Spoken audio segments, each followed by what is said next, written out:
Hey, beautiful weather in Maine. My goodness, we've gone through this period that's really hot now to other people living in other parts of the country. I know someone in Haiti. This isn't hot compared to what they go through, but for people in Maine it is. But today is really nice. I thought I'd just mention two shows, a little update on the Alone TV series. Okay, spoiler. I'll put that in the title too. And another show called Special Forces World's Toughest Test. So what happens to Alone this week? Well, they stopped last Alone with an arrow being ready to be shot at a moose. Now it's funny because the GoPro cameras are wide angle, so it looks like things are way farther away than they really are. So it's kind of difficult, at least for me, to judge exactly how far things away. But anyway, so they end with that. They start up the new show. He shoots one arrow. It looks like he hits the moose in a portion of his lungs. And he, like any good bow hunter knows, you basically want to stay where you are because the thing kind of stuns the animal. But if he doesn't see any sign of danger, he may just lay down and die. And that's exactly what happened. If you hit an animal and then immediately pursue it, it can run. And it can run quite a distance. I mean, that's even true with, hunting deer in Maine and things like that. Once you've wounded an animal, it's your responsibility, really, to make sure that you get it and harvest it.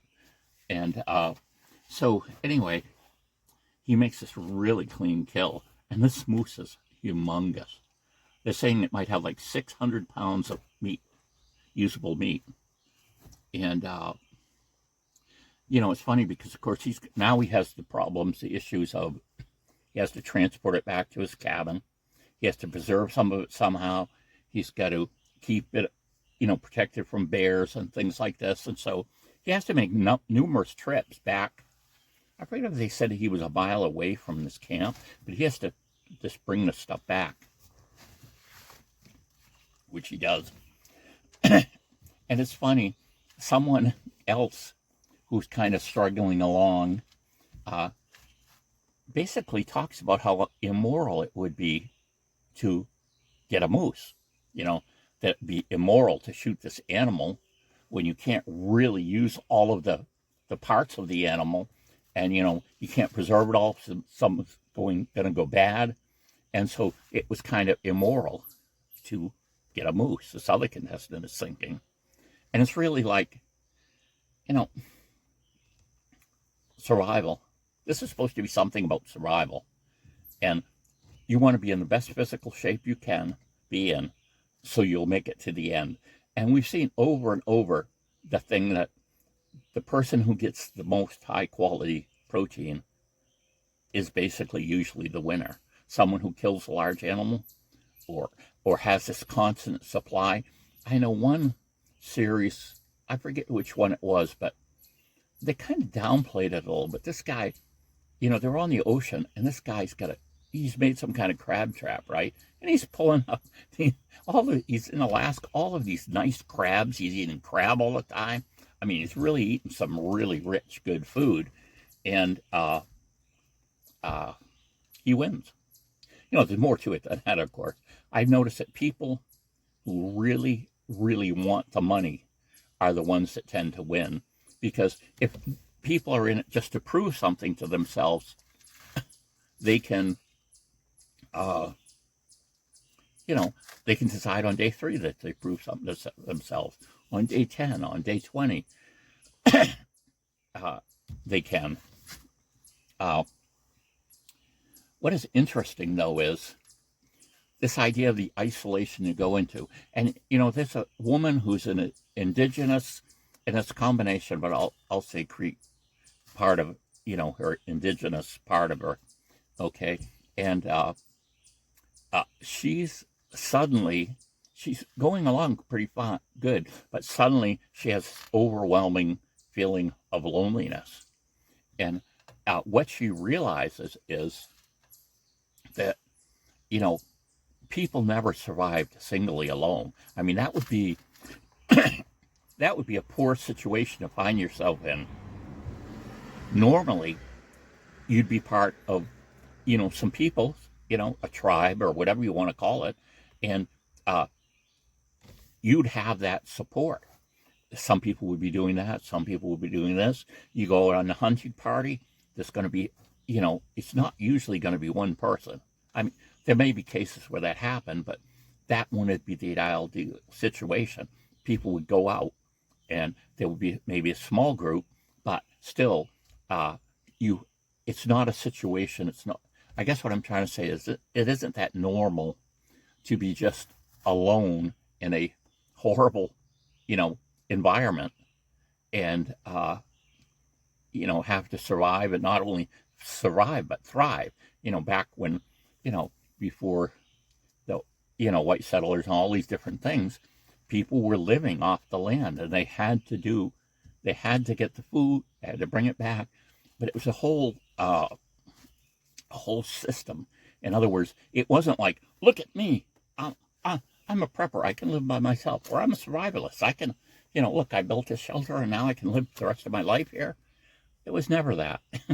It was always being part of a community, a family, extended family, or a tribe, or a collection of people, that were the ones that did it. And it's just like, I watch a show more about the indigenous people in Alaska and over that area, and they have these really nice clothing that they're using. This was highlighting what it was like before.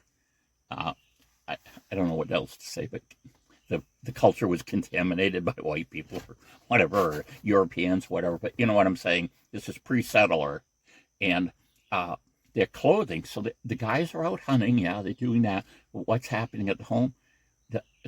The woman is making the clothes that are going to keep them warm, or her warm, or her children warm. But there's this whole really elaborate process of even making the mucklucks, which are the boots. It's quite an involved process. And the women would do that. They'd even chew the leather to make it soft enough for certain purposes.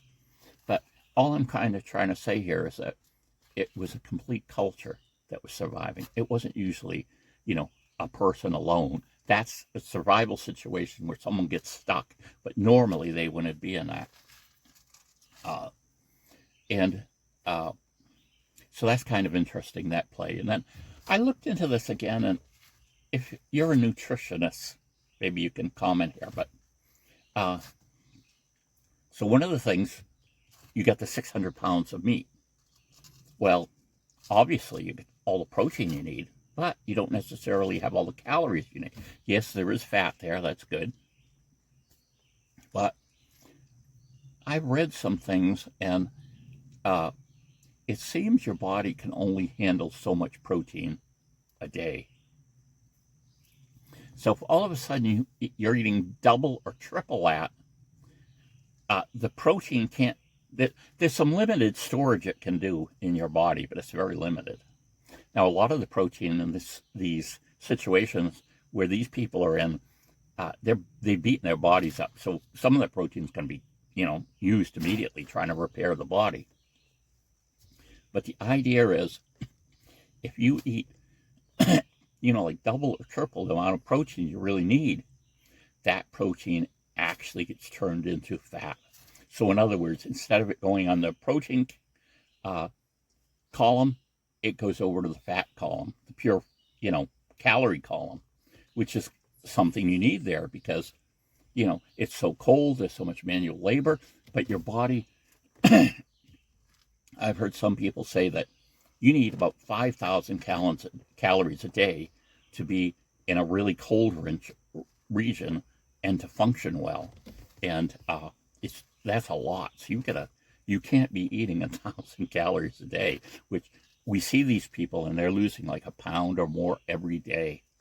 Now, some of the people have put on weight before they came in, which is great, but But I did want to mention that whole idea of the uh, that normally people aren't alone in situations with indigenous people. And that was true on the frontiersmen, in the U.S. way back.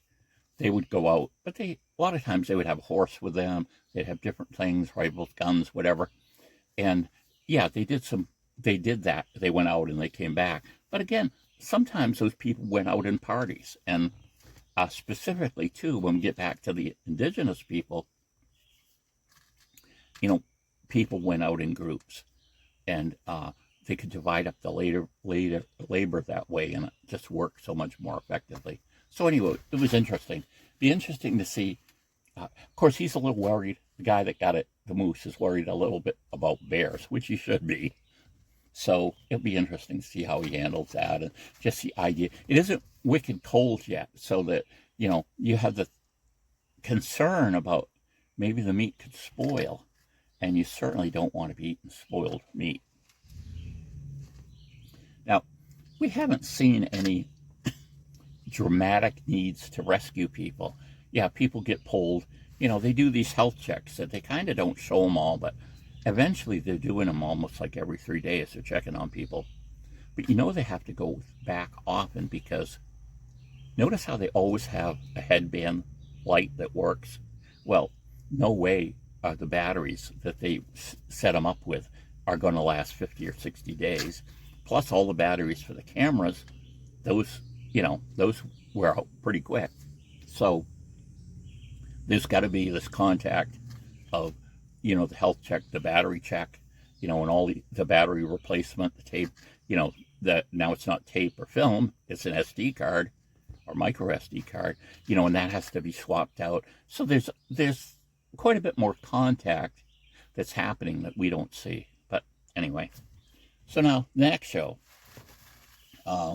Special Forces World's Toughest Test.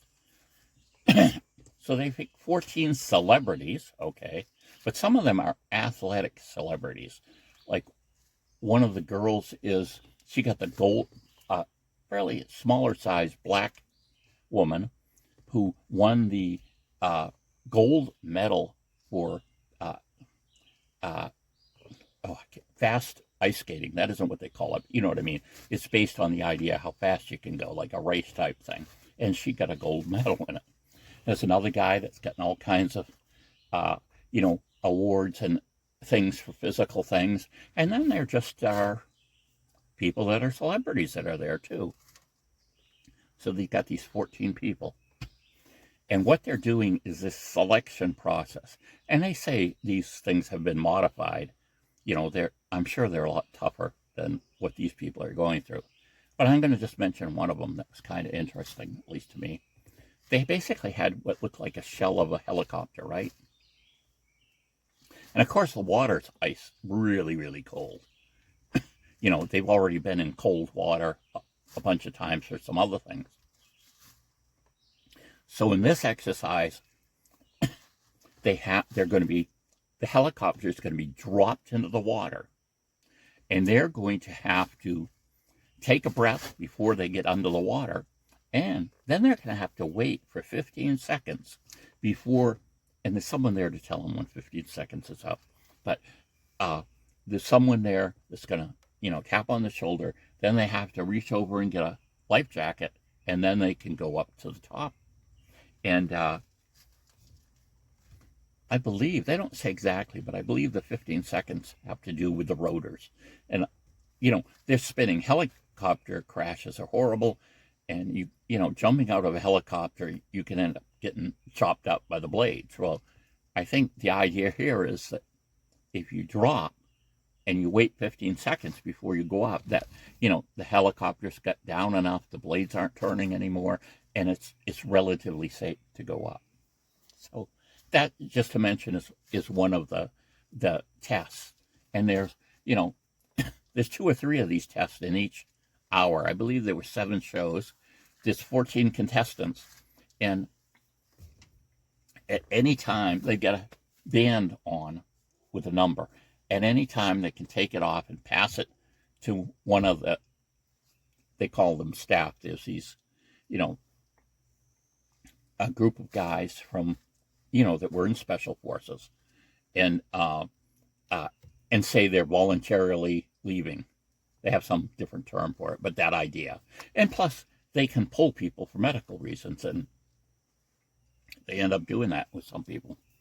But the whole idea is that does this, can these people get all the way to the end and pass these tests so that there would be at least a likelihood that they would be picked for special forces? And uh, some do. You know, now with this war in Israel and everything, I've seen some more videos and things about, there's a couple of elite forces in Israel. You think of the IDF, Israel Defense Force, IDF, okay. But then they have these other elite groups. And some of those, you have to go through all the regular training, of course. And at one point, you have to have been basically had someone reference you to say, this guy is good, you want him in these services. Now, I guess, where everything's bigger and more people, there's some testing or whatever they can try and pass to go into this. But then, there's an entire year of more training to be in this group. And that's kind of like what we would call, SEAL Team 6 or, the Green Berets at one time, but these elite fighting forces. And so this was testing people's, they were saying it's 70% mental and only 30% physical. And so we were watching these people, and they're breaking apart, or they're, falling apart, whatever. Their emotions are going ragged. There's one thing, they have to rappel down a dam. And one of the people is a school teacher, basically, I believe. And she looks down and she gets over. She says, I can't do this. She starts going over, and she's throwing up and everything. It's so, dramatically scary. And I don't know if she had fear of heights or whatever, but just kind of interesting to see that show, see the people. And then, of course, as the show goes on, you get to learn more about the people, like why are they there? And one guy's there because I think he said he was on a reality show with CNN, which I never knew CNN did any reality shows, but he had an affair while he was on the show, and now everybody hates him. His friends hate him. Everybody hates him. And so he went to this thing to try to prove that, he wanted to punish himself somehow too, but also to prove that he could make it through, and he thought people would respect him more afterwards. And so, you get to see whether he makes it to the end or not. Other people have different reasons, and, it's just a very interesting show. Now, we watched it. We have Spectrum Cable, so we watched it on Fox On Demand. So there were, I forget whether there were 7 or 9 shows, but I think it was 7. But they're all on there, so you could watch. We watched one a day for, one day we watched 2 for, till we ran through the series. But I think it was very interesting to see it and to see what type of things that they put these people through to get some inkling on whether they'd have a possibility to actually perform appropriately in real combat situations. And in one situation, they get captured, and all these different things are going. People, they're hunting them with dogs, and all these crazy scenarios are going on, or they have to, they're a soldier and they're with someone at an asset, and this guy has to remain alive and get to where he needs to get to. That's your military objective. So they go through a thing, and things kind of go haywire. So what does the person do in those situations? And they kind of mentioned how that these things, your decisions have to be like that. You don't have 30 seconds sometimes to say, well, wait a second, let me think about it. If I run back to the car, I could do this and that, or should I go ahead and see if I can get more, you don't have that time. You just have to know what to do and do it. And a lot of these people, you know, they put their lives on the line. There's no other way to say it. Like, yeah, the objective is that you're going to live and the asset's going to live in this one segment that we're talking about. But obviously, they're risking their lives.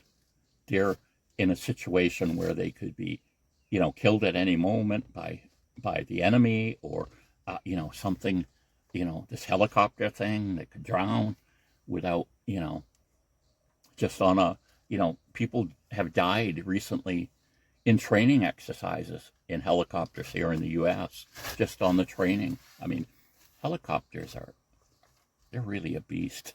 You don't want to get, and one of the instructors is the black one. I can't remember the names, but they just called them staff. That's what they were told to call them. But he had been in 2 or 3 helicopter crashes himself, so he was like an expert. But unbelievable stuff. And I don't know, it just is interesting to me when you watch people testing themselves and trying to determine how far they can go. And like I say, a lot of people have different reasons why they're there. Maybe not having the right reason is why some people go out earlier or whatever. But I thought this show, the Special Forces Toughest Test in the World, was a really interesting show. And the Alone is continuing on. There was this one guy, he lost his fishing line. Then he burned himself. And then he's like, well, he made this gill net. And the first time he checked it, there was nothing in it. Well, this time he had 1 or 2 large fish. So that, some of the people are doing well with the fishing. And that's important to get, food. People have mistaken sort of view that you could survive in the wild by eating plant material. And it's like, that's just probably not going to happen. Sure, you can go 3 weeks without food. Your body can last that long if you're, a healthy adult or whatever. And so, yeah, nibble on things. But after, you're going to be losing the weight, and your body's going to it's going to be punishing your body. But you just can't normally find, 3,000 to 5,000 calories of plant material, and you just can't do it. I mean, I've often thought of this scenario. You watch people talk about this and say, oh, well, I've been eating berries, or I don't want to kill an animal. Or one thing they do in the Special Forces show, they make them write a death letter. In other words, they're writing a note to their family, and the condition is that they know they're not going to return. They're going to die. So they write a letter back to the family. And that was interesting. But just this idea that you basically have to start eating animals. I think one of the people was a vegetarian, and it's like, that just isn't going to cut it. You have to look for meat, and that's the only thing really that's going to give you enough protein and stuff to go ahead. And it's just a really rugged situation to find themselves in, to be in the Alone show. And to be fair too, again, if you're one of the indigenous people, you'd be living there, you'd be with a group of people, and you would have had all summer to plan for the winter. In other words, you would have cut your firewood, you would have been, doing the fishing or the hunting, drying the food or salting it, however, what, means you had. But you would be prepared to go through the long winter. And during the winter, too, you'd be out hunting and, ice fishing and all these things, too. So you couldn't depend just on what you had stored, but what you store is going to make a big difference in your success. So those are just the Alone. I'll put in the title which episode it was. And then the Special Forces show on Fox on demand. And like I say, I was able to watch it with, we have the Spectrum Cable Company. and they have the on demands, and the whole series is there. I don't know. It's actually from last year, the series. So, you know, I don't know how much longer it's going to be on, but you might want to check it out and see what you think of it. Bye.